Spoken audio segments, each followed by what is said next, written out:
નમસ્કાર પ્રિય દર્શકો, હું ફરીથી નવા વિડીયો સાથે મારી ઉન્નતિ કોચિંગ નામની ચેનલ પર તમારું સ્વાગત કરું છું. આજે આ વિડીયોમાં પણ હું તમને ડુ ડાયરેક્ટેડ કેવી રીતે એક્ટિવ વોઇસમાંથી પેસિવ વોઇસમાં અથવા પેસિવ વોઇસમાંથી એક્ટિવ વોઇસમાં રૂપાંતર થાય છે એના વિશે એક્સપ્લેનેશન આપીશ. જો તમે ફર્સ્ટ ટાઈમ મારો આ વિડીયો જોઈ રહ્યા છો તો ચેનલ સબસ્ક્રાઈબ કરો અને દરેક નવા વિડીયોની માહિતી મેળવતા રહો. ફ્યુચરમાં જે પણ વિડીયો અપલોડ થશે એની ઇન્ફોર્મેશન તમને મળશે અને એની ઇન્ફોર્મેશન તમને નોટિફિકેશન તરીકે આવશે. તો જ્યારે વિડીયો અપલોડ થાય છે તો તરત તમને red icon, red button right side યુટ્યુબમાં બતાવશે, જેનાથી તમને ખ્યાલ આવશે કે નવો વિડીયો અપલોડ થયો છે. બીજું, જે વિડીયોમાં હું તમને મારી મેથડ, મારી રીત સમજાવું છું એના ઉપર ફોકસ કરો અને જે આન્સર તમને બતાવવામાં આવે છે, જે સેન્ટેન્સ અહીંયા આપેલા છે અને એ એક્ટિવ વોઇસમાંથી પેસિવ વોઇસમાં અથવા પેસિવ વોઇસમાંથી એક્ટિવ વોઇસમાં હોઈ શકે છે. જ્યારે હું તમને એક્સપ્લેનેશન જે મેથડથી સમજાવું છું તો તમે આન્સર ધ્યાનથી સાંભળો. જે આન્સર હું બોલું તમે નોટબુકમાં લખી શકો છો. જે આન્સર તમને બતાવું એ તમે નોટબુકમાં એન્ટ્રી કરી શકો છો. નોટબુકમાં જેવું તમે નોટ ડાઉન કરશો તો તમે ફ્યુચરમાં ગમે ત્યારે આન્સર વાંચી શકશો. આ બધા સેન્ટેન્સ છે ટેક્સ્ચ્યુઅલ છે, જે ઇંગ્લિશ સબ્જેક્ટમાં આપણે જે તે લેસન, જે પાઠમાં પેરેગ્રાફ આપેલા છે એ જ પેરેગ્રાફ અલગ અલગ લેસનમાંથી અહીંયા આ બુકમાં લીધેલા છે. એટલે હું એ પેરેગ્રાફ તમને અહીંયા આ વિડીયોમાં સમજાવું છું. તો હવે આપણે લાસ્ટ ટાઈમ જે વિડીયો મેં બનાવ્યો હતો એ વિડીયોમાં તમને ઓલરેડી એક્સપ્લેનેશન જે આપ્યું એક્ટિવ વોઇસમાંથી પેસિવ વોઇસમાં કેવી રીતે થાય છે. અહીંયા પણ તમે જોઈ શકો છો.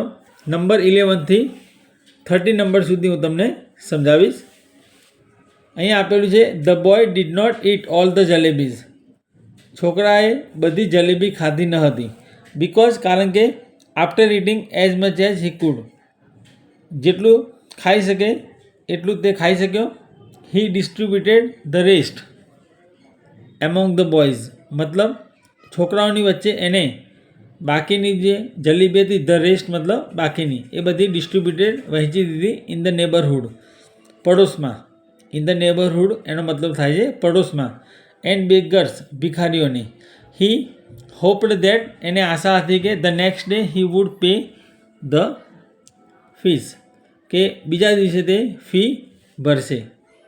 હવે begin like this all the jalebis, મતલબ કર્મ આપેલ છે ઓલ ધ જલેબીઝ. કર્મ કેવી રીતે શોધાય? કર્તા જે છે એને ક્રિયાપદને પ્રશ્ન પૂછીએ અને પ્રશ્ન કેવી રીતે પૂછવાનો છે? વોટ એટલે શું અને હુમ એટલે કોને. વોટ અને હુમથી પ્રશ્ન પૂછીએ અને જે જવાબ મળે એને કહેવાય કર્મ. એટલે અહીંયા આપેલું છે all the jalebis he had bought, બરાબર, જે એને ખરીદી હતી, were not eaten by the boys.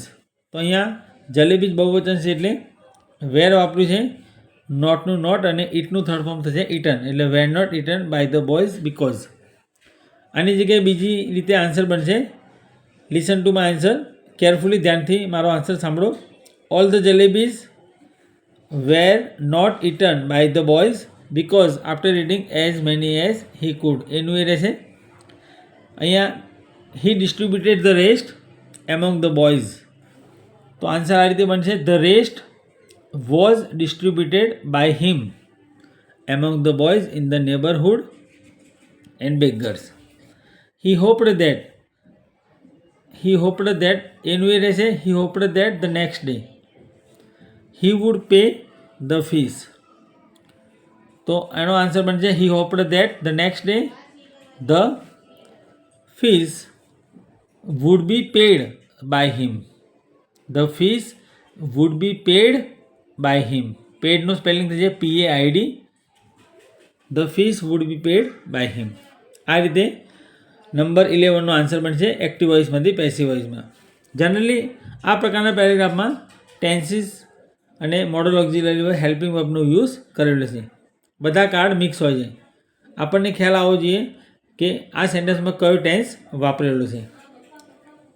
12. The policeman ask the stranger some questions. પોલીસવાળાએ કેટલાક પ્રશ્નો અજાણ્યા વ્યક્તિને પૂછ્યા. સ્ટ્રેન્જર એટલે અજાણ્યો વ્યક્તિ, મતલબ પોલીસવાળાએ કેટલાક પ્રશ્નો અજાણ્યા વ્યક્તિને પૂછ્યા. The stranger did not reply any question. અજાણ્યા વ્યક્તિએ કોઈ પ્રશ્નનો જવાબ આપ્યો નહીં. The policeman held him by his collar. પોલીસવાળાએ કોલરથી તેને પકડ્યો. હવે આ ત્રીજું સેન્ટેન્સ છે જેમાં બાય હિઝ કોલર આપી છે. તો જનરલી સ્ટુડન્ટ એવું માને છે કે બાય આપેલું છે એટલે પેસિવ વોઇસ છે, પણ એવું નથી. મેં તમને લાસ્ટ વિડીયોમાં સમજાવ્યું હતું જેની અંદર બાય ઇટિંગ આપ્યું હતું. બાય ઇટિંગ મતલબ ખાઈને. અહીંયા બાય કોલર એટલે કોલરથી જેમ કે ચાકુથી, બરાબર. તો વિથ નાઇફ, ભૂલથી, બાય મિસ્ટેક. પછી જેમ કે બસમાં હું સ્કૂલ જઉં છું, I go to school by bus. By rickshaw, by car, તો ત્યાં પણ બાય વપરાય છે. મતલબ આ જે બાય છે એ પ્રિપોઝિશન છે. એ અહીંયા આપણને મિનિંગ એવો બતાવે છે કોલરથી, એટલે બાય એ પેસિવનું છે નહીં. એક્ટિવ વોઇસ કઈ રીતે ખબર પડે? પહેલાં સેન્ટેન્સમાં તમે જોઈશો આસ્કડ, ઈડી આપ્યું છે. સેકન્ડ ફોર્મ છે એટલે એક્ટિવ વોઇસ કહેવાય. બીજા ટેન્સમાં stranger did not reply. Did not first form છે, રિપ્લાય સાદો ભૂતકાળ છે, મતલબ એ એક્ટિવ વોઇસ છે. કારણ કે પેસિવ વોઇસમાં ક્યારેય ડીડ નોટ આવતું નથી. થર્ડ આપ્યું છે the policeman held him by his collar. Held આપ્યું છે એટલે હોલ્ડનું ભૂતકાળ હેલ્ડ. Hold, held. તો હેલ્ડ એ સેકન્ડ ફોર્મ છે એટલે એ એક્ટિવ વોઇસ છે. Begin like this. The stranger કર્મ આગળ મૂક્યું છે કારણ કે પોલીસવાળાએ કેટલાક પ્રશ્નો અજાણ્યા વ્યક્તિને પૂછ્યા. તો પોલીસવાળાએ કેટલાક પ્રશ્નો કોને પૂછ્યા મતલબ અજાણ્યા વ્યક્તિને, મતલબ સ્ટ્રેન્જર એ કર્મ છે. The stranger was asked some question by the policeman. બીજો આન્સર આ રીતે બનશે. Any question was not replied by the stranger. Any question was not replied by the stranger. રિપ્લાયડનું સ્પેલિંગ બોલું છું, REPLIED. મતલબ જે વિડીયો મારો રેગ્યુલર જોઈએ છે તો આન્સર યાદ રાખવામાં એને સ્પેલિંગ ભૂલ ના થાય એટલા માટે સર રિપીટ કરે છે. Any question was not replied by the stranger. Third, the policeman held him by his collar. આનો આન્સર આ રીતે બનશે. હિમનું થશે he was held by the policeman by his collar. 30 number, Anne Sullivan taught reading to Helen. Anne સુલેવાને હેલનને વાંચતા શીખવાડ્યું. Taught reading.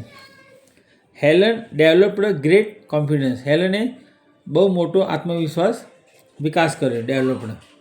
Har parents provided all the possible opportunities to develop her abilities. એના પેરેન્ટ્સે બધી શક્ય જે તક હતી, ઓપોર્ચ્યુનિટી, એ બધી એને પૂરી પાડી એની ક્ષમતાનો વિકાસ કરવા. હવે તમે જોઈ શકો છો એને સોલેવાન પછી ટોટ આપી છે. ટીચનું ભૂતકાળ ટોટ. તો જે વાક્યની અંદર taught, brought, bought, BOUGST, said, instructed, cooked, COOKED, કુકનું કુકડ, મેડ, MADE. તો એ એક્ટિવ વોઇસ મતલબ વર્બ 2 છે. ઓકે, તો વર્બ 2 મતલબ સાદો ભૂતકાળ યાદ રાખવું. જ્યારે સાદો ભૂતકાળ હોય વર્બ 2, જે વાક્યની અંદર કરતા પછી વર્બ 2 આપેલું હોય ભૂતકાળનું રૂપ, તો એ સાદો ભૂતકાળ કહેવાય. અને સાદો ભૂતકાળ હોય ત્યાં હંમેશા પેસિવ વોઇસમાં વોઝ અને વેર વપરાય છે. તો ધ્યાન રાખવું, કર્મ મૂક્યા પછી વોઝ વેર વાપરવું, વોઝ વેર મૂક્યા પછી વર્બ 3 મૂકવું, અને બાય અને કરતા મૂકવું. તો અહીંયા એને સુલેવાને હેલનને શું શીખવાડ્યું? મતલબ વાંચતા શીખવાડ્યું, રીડિંગ શીખવાડ્યું. તો અહીંયા વોટથી પ્રશ્ન પૂછે. વોટ એટલે શું? તો વોટથી પ્રશ્ન પૂછતા આપણને રીડિંગ જવાબ મળે છે. રીડિંગ એ કર્મ થયું. Reading was taught by Anne Sullivan to Helen. Helen developed great confidence. તો આનો આન્સર આ રીતે બનશે દોસ્તો. Great confidence was developed by Helen. ત્રીજું આપ્યું છે her parents provided all the possible opportunities to develop her abilities. તો એનો આન્સર આ રીતે આવશે. પહેલાં all the possible opportunities to develop her abilities were provided by her parents. ફરીથી બોલું છું. All the possible opportunities to develop her abilities were provided by her parents. So પ્રિય દર્શકો, જો તમને વિડીયો પસંદ આવે તો શેર કરવાનું ભૂલશો નહીં અને I request you to watch the whole video, the full video starting to ending. શરૂઆતથી અંત સુધી વિડીયો જુઓ, જેનાથી તમને આખી મેથડ છે, રીત એ ખબર પડે અને વધુને વધુ વિડીયો જોશો તો તમને નોલેજ વધશે ડેફિનેટલી. હવે ફરીથી આપણે નવા વિડીયો સાથે નેક્સ્ટ ટાઈમ મળીએ.